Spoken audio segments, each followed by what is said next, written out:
దర్శకుల సంఘం అధ్యక్షులు దర్శక నిర్మాత గౌరవనీయులు శ్రీ వీరశంకర్ గారు.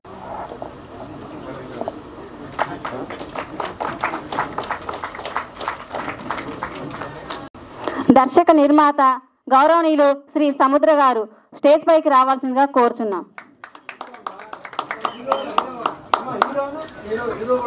హీరోనా?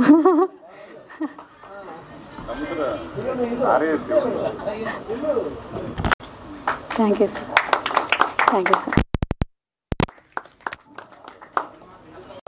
చెప్పిన అంటే ఇందులో నేమ్ సార్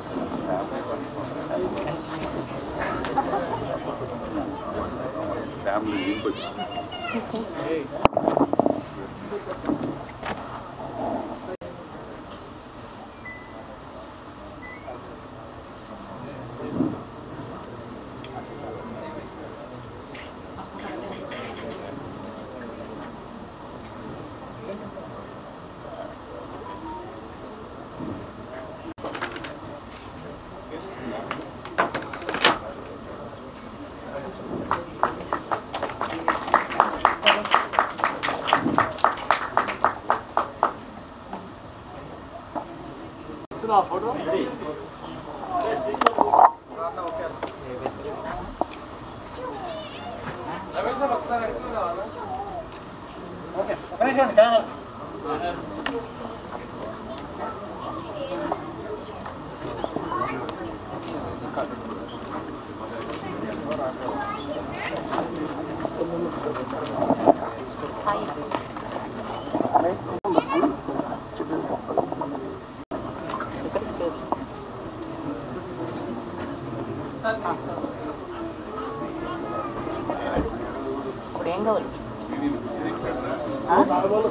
అందులో ఇవాళ కొత్తగా అడుగుపెట్టిన ఈ కొత్త టీంకి శుభాశీస్సులు తెలియజేస్తున్నాను.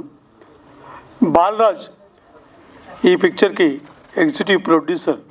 నా దగ్గర 24 ఏళ్ళు ప్రొడక్షన్ మేనేజర్గా వర్క్ చేశాడు. ఇవాళ తను తీస్తున్న సినిమా అది చిన్నదా పెద్దదా అనే సినిమా కాదు. ఇక్కడ మన 2 తెలుగు రాష్ట్రాల్లో ఎక్కడెక్కడి నుంచో ఎంతోమంది ఎంతో అంబిషన్తో వస్తున్నారు. ఒకే ఒక్క ఛాన్స్. ఆ ఛాన్స్ దొరికిన తర్వాత కొంతమంది రాజమౌళిలాగా తయారవుతారు, కొంతమంది పూరి జగన్నాథులు తయారవుతారు, కొంతమంది పవన్ కళ్యాణులు తయారవుతారు. అదృష్టం ఉంటుంది, కానీ ఆ అదృష్టం వెనుక కష్టం కూడా ఉంటుంది. ఇక్కడ రాగానే అదృష్టం తలుపు తట్టదు.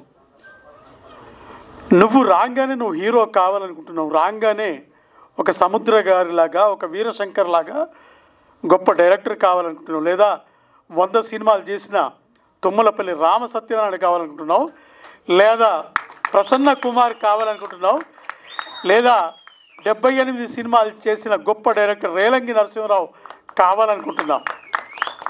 అవ్వగలుగుతావా? For a great success, grand success. నటీనటులు బాగా ఇచ్చేశారు. మా తమ్ముడు తాజ్ కొరియోగ్రాఫర్. ఎక్కడున్నాడు తాజ్? అందరు ఊపరాజో. చాలా చిన్న సినిమాలకి ఎక్కువ అవకాశం ఉండదు. తాజ్ కూడా ఒక 2 సాంగ్స్ కోరియోగ్రఫీ చేశాడు. Congrats Taj. I wish all the best. అంటే మొత్తం అందరికీ నమస్కారం వర్తిస్తుంది, వచ్చినటువంటి అతిథులకి నమస్కారం వర్తిస్తుంది అన్నారు. సభకు నమస్కారం అండి. ఇకపోతే ఇందాక ట్రైలర్ అండ్ సాంగ్స్ చూస్తూ ఉన్నాను. నేను చూస్తూ ఉన్నప్పుడు అందరూ కొత్త వాళ్ళే ఆల్మోస్ట్ ఆల్. నేను అసిస్టెంట్ డైరెక్టర్గా దాసరి నారాయణరావు గారి దగ్గర పనిచేసినప్పుడు స్వర్గం నరకం రోజులు గుర్తుకొచ్చినాయండి నాకు. ఈ ఇందాక ట్రైలరు సాంగ్స్ ఇవన్నీ చూస్తూ ఉంటే అందరూ కొత్త వాళ్ళే. చక్కగా డైరెక్టర్ గారు వీళ్ళు అందరూ, మా గురుగారు అయితే అప్పటికే 3-4 సినిమాలు తీసున్నారు స్వర్గం నరకం టైంకి. బట్ అందరితోటి ఎక్స్పెరిమెంట్ చేశారు ఆయన అండి. అది ఊహించని సక్సెస్ వచ్చిందండి అదండి.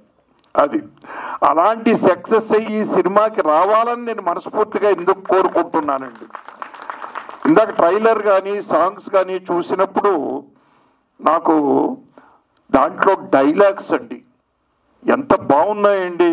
డైలాగ్స్ మీరు రాశారా?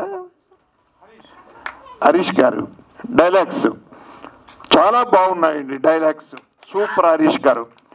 అలాగే లిరిక్స్ ఎంత బాగుంది అంటే లిరిక్స్ ప్రొడ్యూసర్ గారా లిరిక్స్ నేను ఆ డెప్త్ ఆలోచించాను. ఆ లిరికల్ డెప్త్ చక్కగా చాలా బాగున్నాయండి. డైలాగ్స్ కానీ ఆ లిరికల్ వాల్యూ కానీ చాలా చాలా బాగున్నాయి. అలాగే దానికి తగ్గట్టుగా మ్యూజిక్ డైరెక్టర్ ఏమో అనుకుంటాను. ఆయన భాష ఉచ్చారణ డైరెక్టర్షిప్ పై చూసి ఆయన పాలిటిక్స్లో అంటే ఇప్పటికి ఇంకో డిప్యూటీ చీఫ్ మినిస్టర్ చూసేవాళ్ళమేమో. మా ఇండస్ట్రీకి తరపు నుంచి ఇద్దరు డిప్యూటీ చీఫ్ మినిస్టర్ ఉండేవాళ్ళేమో అనిపిస్తుంది. సో ఆయనకున్న నాలెడ్జ్ కానీ ఆయన వాడే భాష కానీ చాలా ఆకర్షణీయంగా ఉంటుంది. సో ఇక్కడికి వస్తే హరీష్ కొత్త డైరెక్టరు. సో తను టాలెంట్ షోకి ఇచ్చేసుకునే సినిమా ఇది. అందరూ కొత్త వాళ్ళతోటి చాలా ఎఫర్ట్ చేశాడు. ఈ మధ్యకాలంలో చాలా మేము కొత్తగా వచ్చిన వాళ్ళని వాళ్ళు డిసప్పాయింట్ అవ్వకూడదని నేను కానీ ప్రసన్న గారు కానీ రామకృష్ణ కానీ ఎవరు పిలిచినా పరిచయం లేకపోయినా వస్తూ ఉంటాం. ఎందుకంటే వాళ్ళని వెల్కమ్ చెప్పాలి తెలుగు ఫిలిం ఇండస్ట్రీకి. మన ముందుగా జస్ట్ వాళ్ళకి వెళ్ళి వాళ్ళకి విషయం చెప్పాలనే ఉద్దేశంతో ఎన్ని పనులు ఉన్నా పక్కన పెట్టి వస్తూ ఉంటాం. కానీ ఈ మధ్యకాలంలో ఇలా ఇంతమంది శ్రేయాభిలాషులు ఉత్సాహవంతులు సినీ గోయర్స్ ఉన్న సభను ఇదే చూడటం. మీ చప్పట్లు కేరింతలతోటి వాళ్ళు మీ బెస్ట్ విషెస్ ఆల్రెడీ ఇట్లు మీ సినిమాకి చెందుతాయి. సో డెఫినెట్గా ఒక స్టోరీ లిరిక్స్ తోటి నిర్మాత నోరి నాగప్రసాద్ గారు రావటం నిజంగా ప్రొఫెషనలిజం. ఓ ప్రొడ్యూసర్కి మోసపోతాడు నష్టపోతాడు అంటారండి.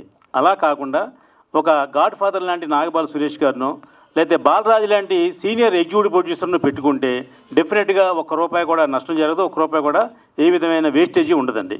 అది తెలియక చాలామంది సొంత తెలివితేటలతో వచ్చి కొత్త సినిమా తీసి నష్టపోయి ఇంటికి వెళ్ళిపోతున్నారు. కాబట్టి ఎప్పుడైనా ఏ కొత్త నిర్మాత వచ్చినప్పుడు ఇక ఇండస్ట్రీలో మీకు తెలిసిన ఒక సీనియర్ని ఎవరినైనా కొంచెం సలహాదారుడిగా లేదంటే ఒక బాలరాజు లాంటి ప్రొడక్షన్ ఎగ్జిక్యూటివ్గా పెట్టుకుంటే మీకు న్యాయం జరుగుద్ది. ఇక ఎంతగా చెప్పినట్టుగా కొత్త నిర్మాత వచ్చిన ఆయన కూడా ఎంతో కొంత టేస్ట్ ఉంది కాబట్టి కథ మీద లేదా ఒక లిరిక్స్ మీద కమాండ్ ఉంది కాబట్టి అది సినిమా 100% అంత కంట్రోల్లో ఉంటుంది. సినిమా డెఫినెట్గా ఎదరగల సక్సెస్ఫుల్గా సినిమా తీయడానికి దోహదం చేస్తుంది. చాలామంది ఎందాక నాగబాల సురేష్ గారు చెప్పినట్టుగా 300 సినిమాలు ప్రసాద్ ల్యాబ్లో ఉన్నాయంటే కారణం ఏంటంటే అవగాహన లేకపోవడం వల్ల. ఇలాగా సినిమా తీశారు, చక్కగా 21వ తారీఖు డేట్ వేసి మరీ ఆడియో ఫంక్షన్ చేస్తున్నారు, ట్రైలర్ ఫంక్షన్ చేస్తున్నారంటే వాళ్ళు ఒక 90% అలా సక్సెస్ అయినట్టు.